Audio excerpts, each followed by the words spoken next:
tal? Mi nombre es Guadalupe Ochoa Duarte, estudiante de la carrera de Nutrición Clínica. Estaré presentando una asignación del docente en línea de la evidencia de aprendizaje, que es un caso de una mujer de 68 años que se encuentra en el servicio de medicina interna. Se pide valoración nutricional con diagnóstico de cirrosis hepática, antecedentes heredados familiares, padre y madre con diabetes mellitus de larga evolución, ya afinados, y hermano con cáncer de colon.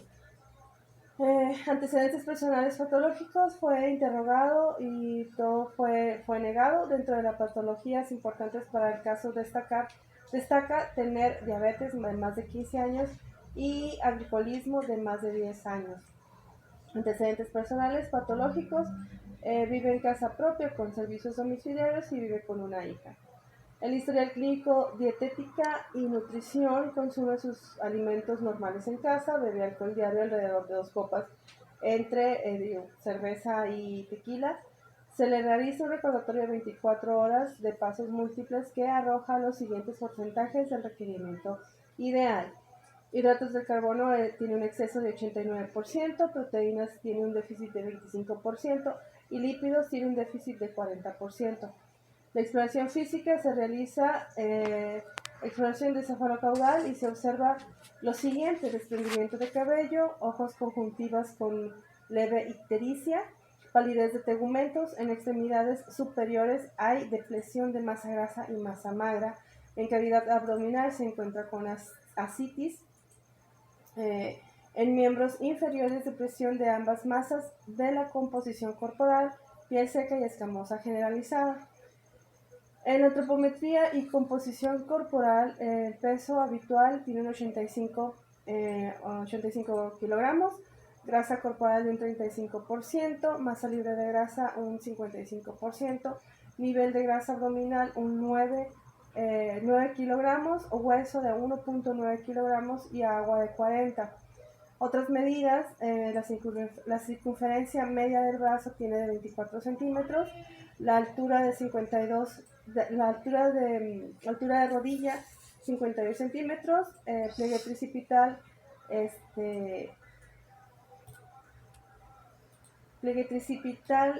de 14 milímetros, pliegue suprailíaco de 9 milímetros y pérdida de peso en un mes de 7 kilos. Los datos de laboratorio nos lanzaron una glucosa de 120 mililitros por decilitro, que está dentro de lo normal. La hemoglobina glucosilada tiene un 8.8%, que está alterada y posible diabetes. Colesterol total de 270 miligramos por decilitro. Hay riesgo cardíaco, un ACV. Triglicéridos de 600 miligramos por decilitro, tiene alto riesgo de arteriosclerosis.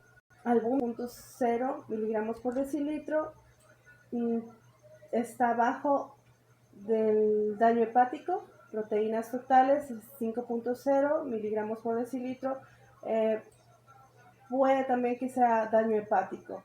La fosfatasa alcalina de 115 unidades por litro está normal. El TGO de 35 miligramos por decilitro está dentro de lo normal. TGP tiene 35 miligramos por decilitro, está normal. Las plaquetas son 130.000 unidades por microdecilitros. Puede que tenga riesgo de hemorragia interna. El uresis en 1200 mililitros está dentro de lo normal, y la pérdida insensible de 546 está dentro de lo normal. 3.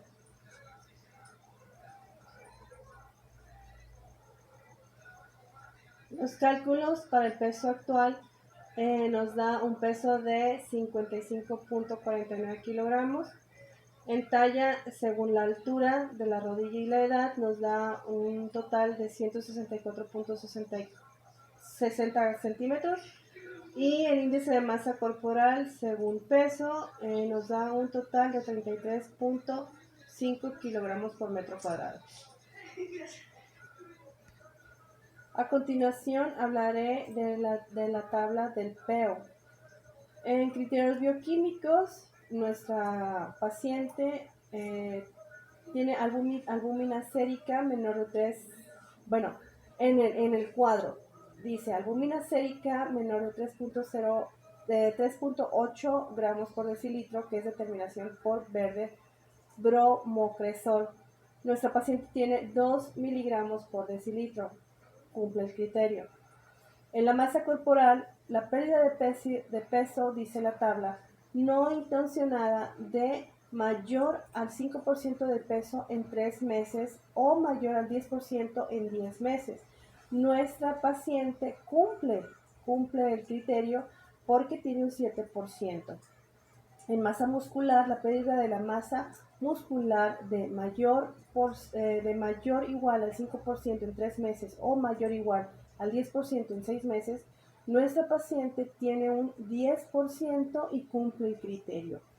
El cuadro también dice que ingesta proteica medida por la tasa de catabolismo proteico menor a 0,8 gramos por kilogramo al día en diálisis o menor a 0,6 gramos kilogramos por día en pacientes con ERC estadio 2 a 5, nuestra paciente tiene un valor del 20% y sí cumple el criterio.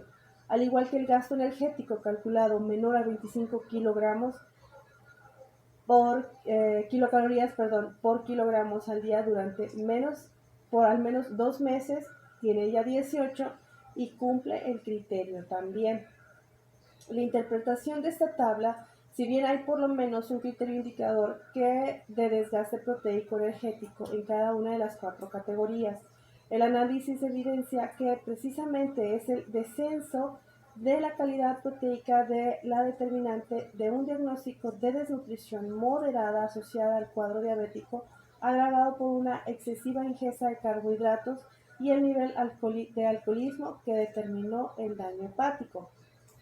En la evaluación nutricional, en situación bioquímica, por lo tanto, por otro lado, los resultados de los análisis clínicos son consistentes con el cuadro de diabetes y la cirrosis hepática, debido a que se evidencian de los siguientes indicadores.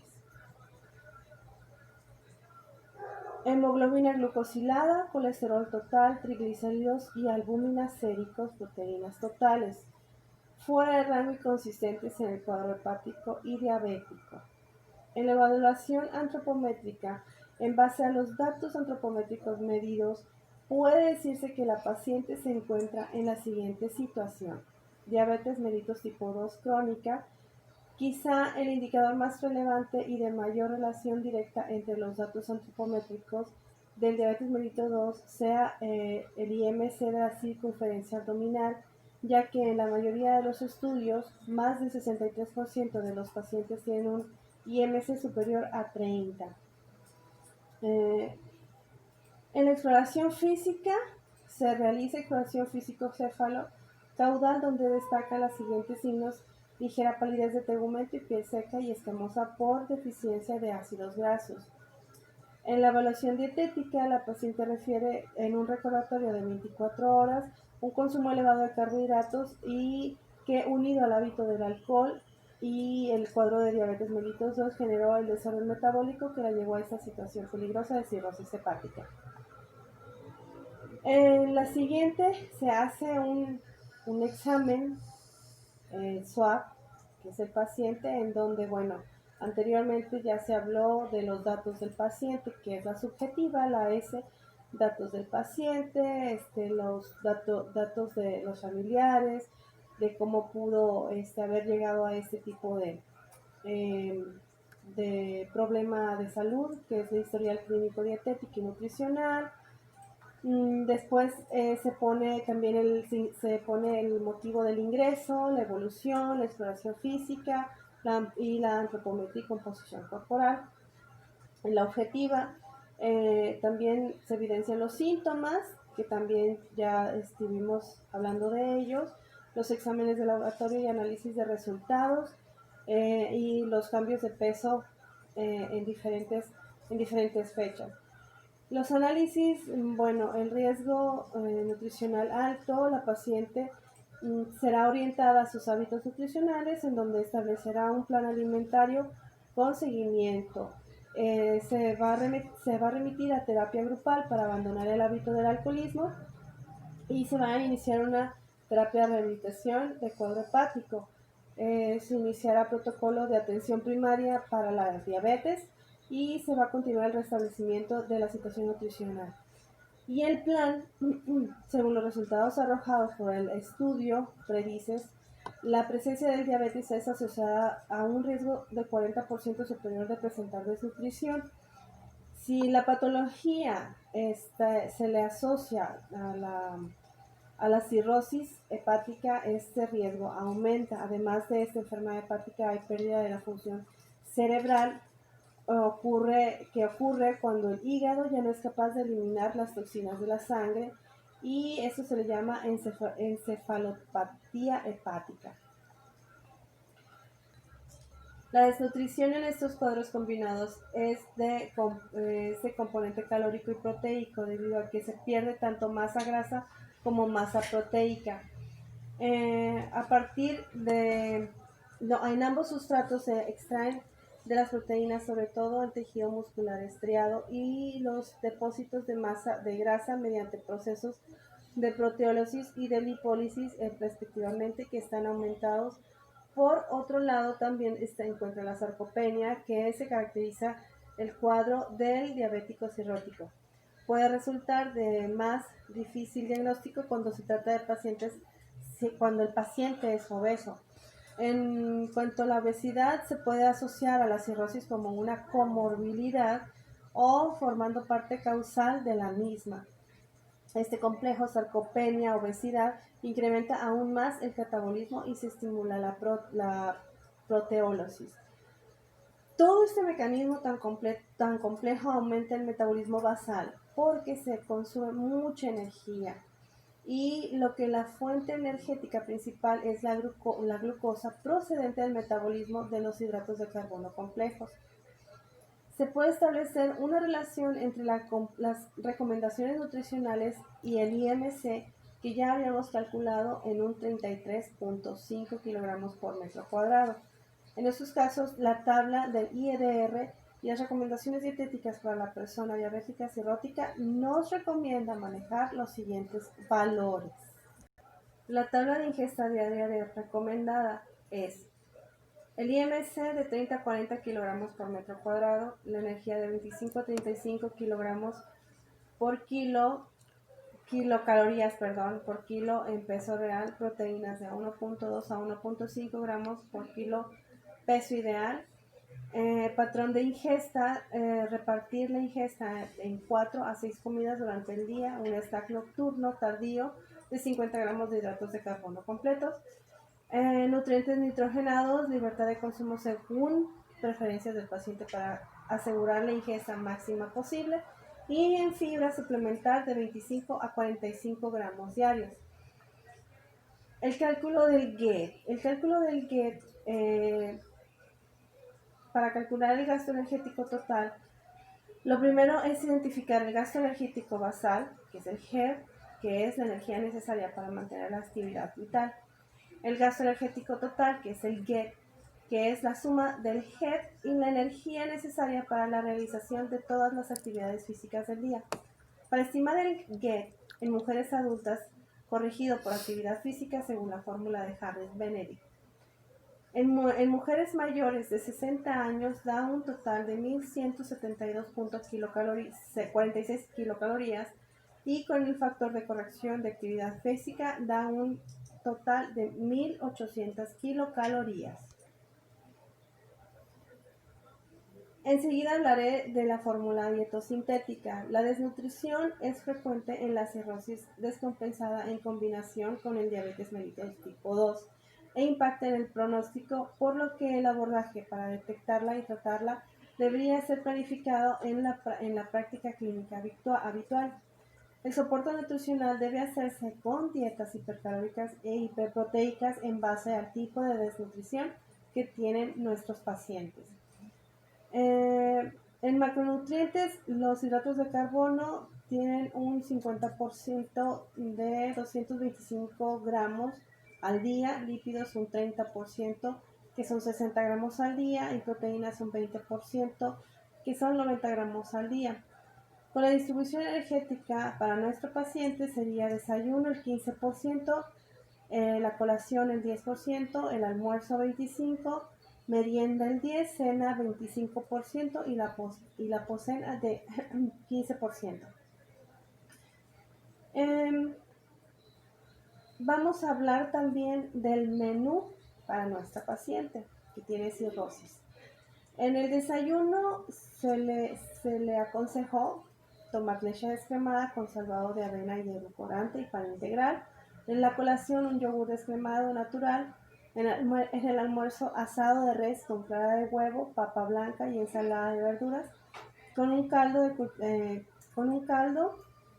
con una cucharada de cereal y manzana al natural. La merienda café con leche descremada y cereales o salvado de avena. En la cena, pollo hervido con arroz integral, ensalada con verduras cocidas, caldo puro con porrotones de pan. Y en la colación nocturna, una compota de ciruelas disecadas o arroz con leche. Las pautas nutricionales a seguir para modificar y mejorar el diagnóstico. 1. Toda inclusión de un nuevo alimento debe realizarse probando tolerancia, es decir, empezando por pequeñas cantidades. 2. El horario de las comidas es importante para evitar la elevación del azúcar en sangre. 3. Masticar y comer despacio y en un ambiente de tranquilidad ayudan mejor la digestión. 4. Uno debe consumir una cucharadilla de sal en todo el día, evitar consumir chile y salsa de soya. 5. Tomar 1 litro de agua al día, no gaseosa, frutal o tampoco por la gran cantidad de aditivos, conservantes, saborizantes, colorantes y azúcar que tienen, y tomar 30 minutos antes o después de las comidas. 6. Realice actividad física aeróbica, caminata, yoga, baile, etc., por lo menos de preferencia más de 3 veces a la semana, con no más de 2 días sin actividad física. Cada sesión debe durar unos 15 minutos. La temperatura de la comida debe ser templada y no acostarse inmediatamente después de comer. Último punto, realizar 6 tiempos de comida importantes para mantener la glucosa normal. Y mi experiencia en la materia de evaluación nutricional 2 fue que aprendí que hay varias maneras de tomar las medidas, las tallas, el IMC, porque si me encontrara con una persona con obesidad mórbida, pues hay casos que no se pueden mover de cama. Entonces, tomando la altura de rodilla, tomando la medida del brazo, ahí yo ya pudiera dar un acercamiento al IMC de la persona. Entonces, eso es lo que más me gustó, porque hay diferentes maneras, pues, hay diferentes maneras de medidas, y aparte me di cuenta de que no nada más hay que curar la obesidad, sino que está la cirrosis hepática, está, bueno, pues las enfermedades normales que uno ve a diario, ¿no? Pero nos vamos a encontrar, por ejemplo, con pacientes que tienen IRC, que tienen ERC, y para mí es un reto poder ayudar a estas personas con estas enfermedades. Una de ellas es mi marido y creo que lo estamos haciendo bien, estamos alargando el momento de la diálisis, y espero, así como a él lo estoy ayudando, pretendo ayudar y quiero ayudar a las demás personas a alejarse por lo menos un poco de la incomodidad de la diálisis. Pues muchas gracias, es todo de mi parte, y fue un gusto maestra haber estudiado con usted. Hasta luego.